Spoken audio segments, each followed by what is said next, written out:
ஹல்லேலூயா. என்னை எழும்ப பண்ணும் ஆண்டவர் என்னோடு இருப்பதா, நான் எழும்புவே அவர் பலத்தா. என்னை எழும்ப பண்ணும் ஆண்டவர் என்னோடு. ஹல்லேலூயா.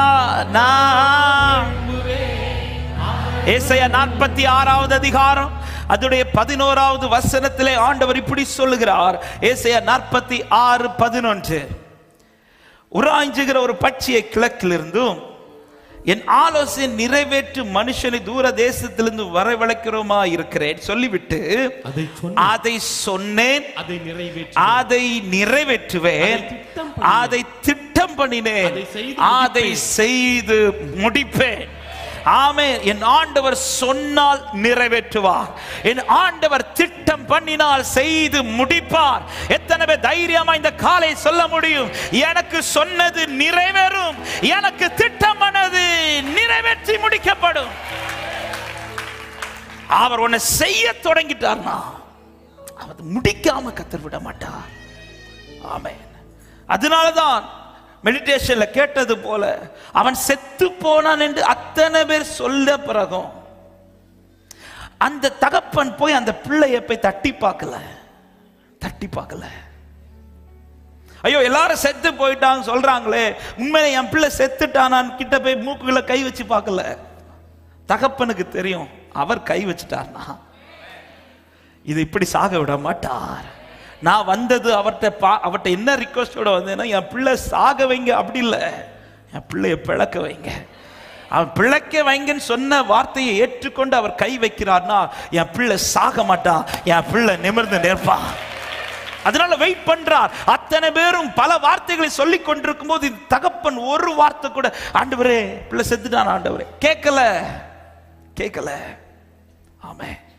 யவீரு இயேசுவை வீட்டுக்கு அழைத்து கொண்டு போயிட்டு இருக்கிற அந்த வேலை ஒரு செய்தி வருது, உன் மகள் மரித்து போனால் சொன்னதும் ஆண்டவர் சொல்ற பயப்படாதே, விசுவாசம் உள்ளவனா இரு என்று சொன்னதும் யவீரு அடுத்த கொஸ்டின் கேட்கல, எப்படி ஆண்டவரே கொஞ்சம் முன்னாடி நீங்க வந்திருந்தீங்கன்னா நல்லா இருந்திருக்குமே. இப்பதான் மகள் மாதிரி எந்த கொஸ்டினும் கேட்கல. ஏன்னா யவீருக்கு நம்பிக்கை உண்டு, எனக்குன்னு அவர் புறப்பட்டிருக்கிறார். எங்கேயோ போனவர், எதையோ செய்ய போனவர், நான் காலில் விழுந்ததுனால எனக்காக அவர் புறப்பட்டிருக்கிறார். எனக்காய் புறப்பட்டவர் என்னுடையதை செய்யாம அவர் திரும்ப மாட்டார். ஆமென். அவர் அனுப்பின வார்த்தை வெறுமையாய் அவரிடத்தில் திரும்பாமல், அவர் எதற்காய் அனுப்பினாரோ அந்த காரியமாகும்படி செய்யப்படும் என்று நம்புகிறவர்கள், நீர் சொல்லியும் செய்யாதிருப்பீரோ, சொன்ன வார்த்தையை போவீரோ, நீர் சொல்லியும் செய்யாதிருப்பீரோ, சொன்ன வார்த்தையை மறந்து போவீரோ. ஒரு முறை என்னிடம் நீர் சொன்னதை குறித்திட்ட காலத்தில் நிறைவேற்றுவீர். ஒரு முறை ஹல்லேலூயா. ஆமென்.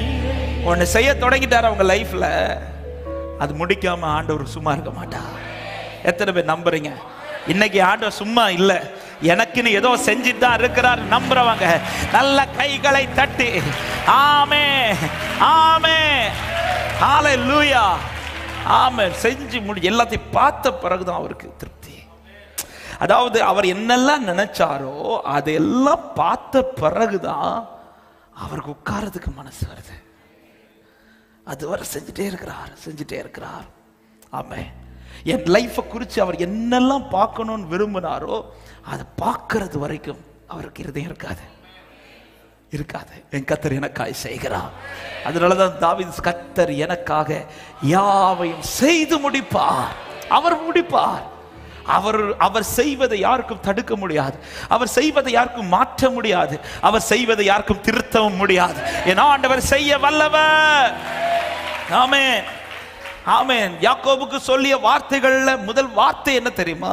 ஆதியாகமம் 28:15 சொல்றார், நான் உன்னோடு இருந்து நீ போகிற இடத்திலெல்லாம் உன்னை காத்து இந்த தேசத்துக்கு உன்னை திரும்பி வர பண்ணுவேன், நான் உனக்கு சொன்னதை செய்யும் அளவும் உன்னை கைவிட. அதாவது நான் உன்கிட்ட சொன்னதை செஞ்சு முடிக்காம நான் அந்த கையை எடுக்க மாட்டேன் பாட்டார். ஆமென். என் ஆண்டவர் வெறும் வாக்கு தருகிறவர் அல்ல. என் ஆண்டவர் சும்மா என்னை நம்ப வைக்கிறவரும் அல்ல. என் ஆண்டவர் துவங்குகிற எந்த பாதையும் பாதியில முடிய வைக்கவும் மாட்டார். ஆமென். அதனாலதான் சீஷர்கள் நடுக்கடல் தத்தளிக்கிறதை பார்த்ததும் ஆண்டவர் வந்துட்டார். எதுக்கு வந்தார் தெரியுமா? திரும்ப பின்னோக்கி போவதற்கல்ல, எங்க போகணும்னு சொல்லி புறப்பட வச்சாரோ அங்கதான் கொண்டு போறார். அங்கதான் கொண்டு போறார். ஆமென். அங்க கொண்டு போய் சேர்ப்பதான் அவருடைய திட்டம். இதை தான் செய்யணும்னு ஆண்டவர் லைஃப்ல தீர்மானிச்சிட்டார்னா, ஆமென், யாருக்கும் அதை திருத்த முடியாது, யாருக்கும் அதை மாற்ற முடியாது. கர்த்தர் செய்வார் என்று நம்புறவங்க ஹல்லேலூயா. ஆமென். அப்ப அவர் எனக்காய் செய்து முடிக்க வல்லவர். அவர் செய்வதற்கு நான் அதற்கு உகந்தவனாய் இருக்கணும். ஆமென். அவருடைய செயலை தடுக்கத்தக்க வல்லமை இந்த பூமியில் எங்கேயும் இல்லை. ஆனால் அவர் செயலை ஒருவனால் தடுக்க முடியும். யார் தெரியுமா? யாருக்கு செய்கிறாரோ அவங்களால தடுக்க முடியும்.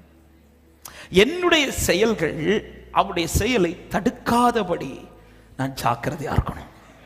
அதற்காக தான் ஒரு பகுதி ஆண்டவர், தெரிந்த பகுதி தான் எரேமியா 18வது அதிகாரம். ஆண்டவர் இப்பொழுது எரேமியாவுக்கு ஒரு தரிசனத்தை காண்பிக்கிறார். 1வது வசனம் முதல் வாசியுங்கள், 6வது வசனம் வரையிலும். எரேமியாவுக்கு உண்டான வசனம், எழுந்து குயவன் வீட்டிற்கு போ, அங்கே என் வார்த்தைகளை உனக்கு தெரிவிப்பேன் என்றார். அப்படியே நான் குயவன் வீட்டிற்கு போனேன். இதோ அவன் திரிகையினாலே வனைந்து கொண்டிருந்தான். குயவன் வனைந்து கொண்டிருந்த மண்பாண்டம் அவன் கையிலே கெட்டு போயிற்று. அப்பொழுது அதை திருத்தமாய் செய்யும்படிக்கு தன் பார்வைக்கு சரியாய் கண்டபடி குயவன் அதை திரும்ப வேறே பாண்டமாக வனைந்தார். கர்த்தருடைய வசனம் எனக்கு உண்டாகி, அவர் இஸ்ரவேல் குடும்பத்தாரே, இந்த குயவன் செய்தது போல நான் உங்களுக்கு செய்யக்கூடாதோ என்று கர்த்தர் சொல்லுகிறார். இதோ இஸ்ரவேல் வீட்டாரே, களிமண் குயவன் கையில் இருக்கிறது போல நீங்கள் என் கையில் இருக்கிறீர்கள். நம்புறவங்க சத்தமா ஆமென் சொல்லுங்க பார்க்கலாம். இந்த குயவன் செய்தது போல நான் உங்களுக்கு செய்யக்கூடாதோ? என்ன இந்த குயவன் செய்கிறார்? ஒரு குயவன் களிமண்ணை எடுத்து திரிகையிலே வனைந்து கொண்டிருந்த போது பைபிள் சொல்லுகிறது, அது கெட்டு போயிற்று. கெட்டு போன மண்ணை அவர் தூக்கி எறியாமல், அந்த மண்ணை எதற்காய் தெரிந்தெடுத்தாரோ, அந்த மண்ணை என்ன பர்பஸுக்குன்னு கை வச்சாரோ, அந்த பர்பஸ்ல உருவாக்குறதுல தான் உறுதியா இருக்கிறார். ஆமென். கெட்டு போனதும் அதை தூக்கி எறியாமல் ஒரு காரியத்தில் உறுதியா இருக்கிறார். நான் எடுத்ததை நிறைவேற்றிடுவேன். ஆமென். ஆண்டவர் சொல்ற, இந்த குயவனை இப்படி செய்யும் போது நான் உனக்கு செய்ய மாட்டேன் என்றார். இந்த குயவனை இப்படி செய்யும் போது நான் உனக்கு செய்ய மாட்டேனா? அந்த குயவனை எடுத்த மண்ணை நான் உருவாக்காம விட மாட்டேன்னு சொல்லி திரும்ப அதை உருவாக்க ட்ரை பண்ணும் போது, அன்பு சபையே, நீ என் கைக்குள்ள இருக்கிற, உனக்கு செய்வேன் என்று சொன்னதை நான் செய்து முடிப்பேன். ஹல்லேலூயா. கெட்டு போனது குயவன் எழும்பல. இல்ல கெட்டு போனது குயவன் அதிலிருந்து கையவும் எடுக்கல. அவர் எதுக்கு நீ எடுத்தாரோ அதை செய்யாம எழும்ப மாட்டார். இஸ்ரவேல் குடும்பத்தாரே, இந்த களிமண் குயவன் கையில் இருக்கிறது போல நான் உனக்கு செய்யக்கூடாதா? நீ என் கரத்தில் அல்லவா இருக்கிறாய். ஆமை. கெட்டு போனதும் உன்னை இதுவும் தூக்கி எறியாம இன்னும் பாதுகாத்து வர காரணம் ஒன்று இருக்கிறது. நான் நினைச்சதை செய்யாம ஹல்லேலூயா. எனக்கு இந்த வார்த்தை பேசும்போது நான் ஆவிலே களி கூர்ந்து ஒரு வார்த்தையை சொல்ல விரும்புறேன். மண்ணே, உனக்கு என்ன வைராக்கியம் இருக்கோ தெரியல, எனக்கு இதுக்கு மேல ரொம்ப வைராக்கியம் இருக்கு. உனக்கு என்ன வைராக்கியம் இருக்கு தெரியல, எனக்கு இதுக்கு மேல ஒரு வைராக்கியம் இருக்குது. எத்தனை பேர் விசுவாசித்து கைகளை தட்டி ஆமென். நான் சீயோனுக்காய் கடும் வைராக்கியம் கொண்டேன். அதான் கெட்டு போயிடுச்சுல, தூக்கி எறிய வேண்டியதானே? இல்ல எனக்கு இதுக்கு மேல ஒரு வைராக்கியம் இருக்கு. நான் சீயோனுக்காய் கடும் வைராக்கியம். ஏன் கர்த்தர் இன்னும் உங்களை விடாம பிடிச்சு நடத்துறா தெரியுமா? உங்க மேல வச்ச வைராக்கியம், உங்க மேல வச்ச அன்பின் வைராக்கியம். சில உள்ளத்திற்கு இந்த வார்த்தையான தீர்க்க தரிசனமா பேசுறார். மிதியிடப்பட்ட மண்ணென்மே மகத்தான சித்தம் வைத்தீ, புடமிடப்பட்ட மண்ணென்மே பெரிதான திட்டம் வைத்தீ. சொல்லுங்க, மிதியிடப்பட்ட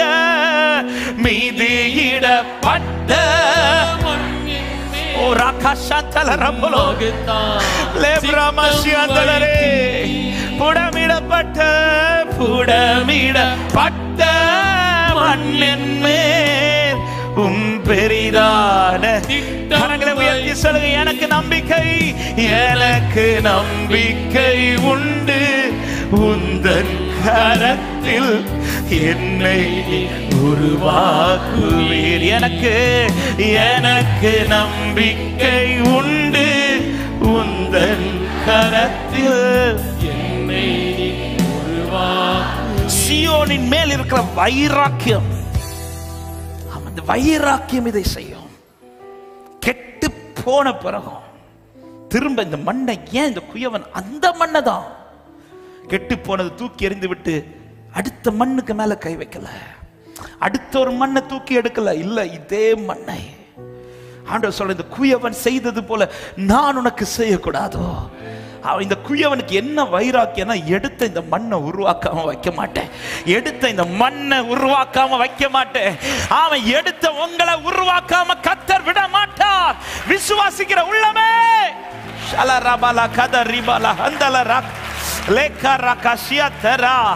இன்றைக்கு அப்பா சமூகத்தில் நின்று நாம் ஆராதித்து கொண்டிருக்கிற ரீசன், எடுத்த உடனே பக்தியில் வந்ததினால் அல்ல, பல முறை கெட்டு போன பிறகும் அவருடைய வைராக்கியம் நம்ம விடாம பிடிச்சு என்னை இழுத்து கொண்டு வந்துதா இன்னைக்கு என்னை நிக்க வைத்து ஆராதிக்க வைத்து கொண்டிருக்கா.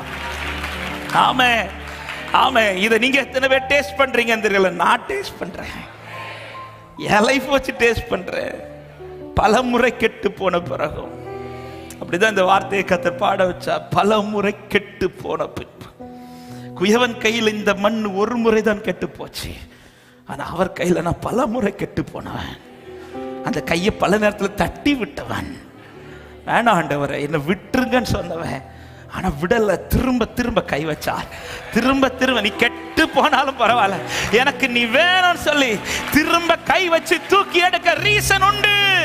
எனக்கு நம்பிக்கை உண்டு என்று விசுவாசிக்கிறவங்க